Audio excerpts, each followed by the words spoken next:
2025 physics નું જે paper છે એ ટફ આવશે એવી ઘણા બધાની માન્યતાઓ છે કે પેપર આ વખતે થોડું ટફ આવવાનું છે કેમ કે લાસ્ટ જે પેપર આવ્યું હતું એ 2023 માર્ચ નું હતું અને આ પેપર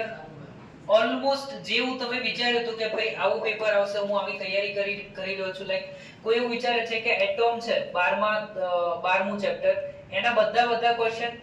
ફ્લિપ થઈ ગયા હતા બધાને ખબર હોય કે સેક્શન સી ની અંદર આવશે તો ફ્લિપ થઈને બી માં જતું રહે આવું ફ્લિપ થવાના ચાન્સ આ વખતે સૌથી વધારે છે યાદ રાખજો કોઈ પણ સબ્જેક્ટ તમે લઈ લેશો કેમિસ્ટ્રી ફિઝિક્સ અને બાયોલોજી ની અંદર જે સેક્શન તમે વિચારો છો સેક્શન એ બી સી એની અંદર ટોટલ 12 માંથી કેટલા અટેન્ડ કરવાના છે 8 અને આમાં 6 કેટલામાંથી 6 9 માંથી 6 કરી આનું ટોટલ વેટેજ 16 માર્ક્સ આનું ટોટલ વેટેજ 18 માર્ક્સ અને સેક્શન સી ની અંદર 6 માંથી કોઈ પણ 4 4 ચોક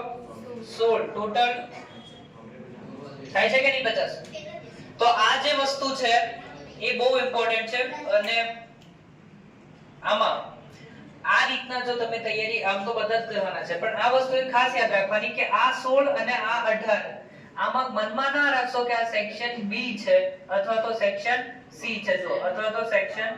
સી છે ઓર કરી લખી દઉં આ એક જ છે હું માની ચાલજો જે તમે આના માટે તૈયારી કરો છો એ જ આના માટે કરો આના માટે કરો છો એ જ આના માટે ક્યારેક એવું બની શકે કે બી નું જેટલું પણ છે એ બધું આમાં લખવું પડે અને આનું બધું આમાં લખવું પડે એટલે ફ્લિપના પ્રોબ્લેમ થી તમે બચી જશો બોર્ડને ક્યારે એવું ના કહેશો કે ભાઈ જે બ્લુપ્રિન્ટ છે એ બદલાઈ ગઈ છે તો બ્લુપ્રિન્ટ ક્યારે બદલાવાની નથી બરાબર એ પોતાની રીતના ચેન્જ થતી રહેશે એ કરશે ચેન્જ જ કરશે બરાબર આપણે જો માની ચાલીએ એવું હોતું નથી પ્લસ થિયરીમાં બધાને પ્રોબ્લેમ આવતી હોય છે કે થિયરી કેટલી કરવી કઈ રીતના કરવી કેટલા પેપર કરવા આ વખતે ટફેસ્ટ વસ્તુ શું છે અને એને ઈઝી કેવી રીતના બનાવવી તો અહીંયા મારા બધું નિયમો યાદ રાખજો 2020 નું માર્ચ નું પેપર બરાબર 2020 થી લઈને 2024 ના જેટલા પણ માર્ચ ના પેપર છે એ કરી લેજો યાદ રહેશે ને 20 થી 24 સુધીના માર્ચ ના પેપર છે એ બધા જ તમને કરવાના છે અને 2023 નું જે પેપર છે એ ખાસ કરજો આ પેપર લગભગ 2-3 વખત પોતાની રીતના બી કરી લેજો અને અલગ પ્રશ્નોના સાદુરૂપ આપીને જુદી રીતના પ્રેક્ટિસ કરજો 2023 નું કેમ કે આ બધા પેપરમાં 23 નું એવું એક જ પેપર છે જે તમને સેટ કરી શકે બરાબર બધી તૈયારી કરી અને અચાનક 23 નું પકડો કે તમારી તૈયારી ઝીરો થઈ જાય 23 નું પેપર ખાસ કરવું વિનંતી સાથે બાકી બીજા પ્રેક્ટિસ માટે તમને જોઈતા હોય તો મેં ઇમ્પોર્ટન્ટ ક્વેશ્ચન્સ આપેલા છે BGS આર્મી ગ્રુપ છે એની લિંક ડિસ્ક્રિપ્શનમાં આપું છું એની અંદર બીજા પ્રેક્ટિસ માટે પેપર આપીશ MCQ ની વાત કરીએ તો 350 જેટલા MCQ છે એની PDF પણ તમને પ્રોવાઈડ કરી દઈશ પણ એની અંદરથી જ આવશે બીજી વધારાની વસ્તુ કે 2020 થી માર્ચ થી લઈને 2024 માર્ચ સુધીના ટોટલ 9 NCERT ના પેપર છે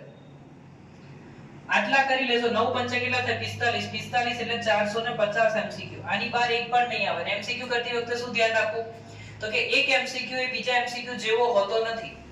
યાદ રાખજો એક MCQ હું અટેન્ડ કરું છું જે અત્યારે બોર્ડ 2025 માં એક MCQ પૂછે છે અને અત્યારે મેં તમને લોકોને જે MCQ કરાવ્યો છે એ MCQ ને MCQ સરખો નથી પણ જે પૂછવાની રીત છે એ એમાંથી જ છે હું ગેરંટી આપું છું કે 2025 માં જેટલા પણ MCQ પૂછશે આપણે જેટલા કર્યા છે એમાંથી જ આવશે પ્રોબ્લેમ એ છે કે બેઠા નહીં આવે એનો કોન્સેપ્ટ આવશે શું આવશે સેમ MCQ પણ કોન્સેપ્ટ યુઝ કરશે બાકી તમને એવું લાગે કે ભાઈ આ જે છે ને આ જે સરખા છે અમુક હદે એ સરખા લાગશે બરાબર એ બધા એક સેમ જ MCQ પૂછે અહીંયા પણ તમને જે શોધવાનું છે એ જ અહીંયા શોધવાનું છે પણ વેલ્યુ થોડીક ડિફરન્ટ કરીને કોન્સેપ્ટ નહીં ભૂલવાના એની જે કહેવાની વાર્તા છે ને એ વાર્તા સરખી જ કરશે ખબર પડી ને શું કીધું એમ બસ આ રીતના તૈયારી કરજો પ્રોબ્લેમ નહીં પડે BGS આર્મી ગ્રુપ ડિસ્ક્રિપ્શનમાં છે ત્યાંથી ફોલો કરજો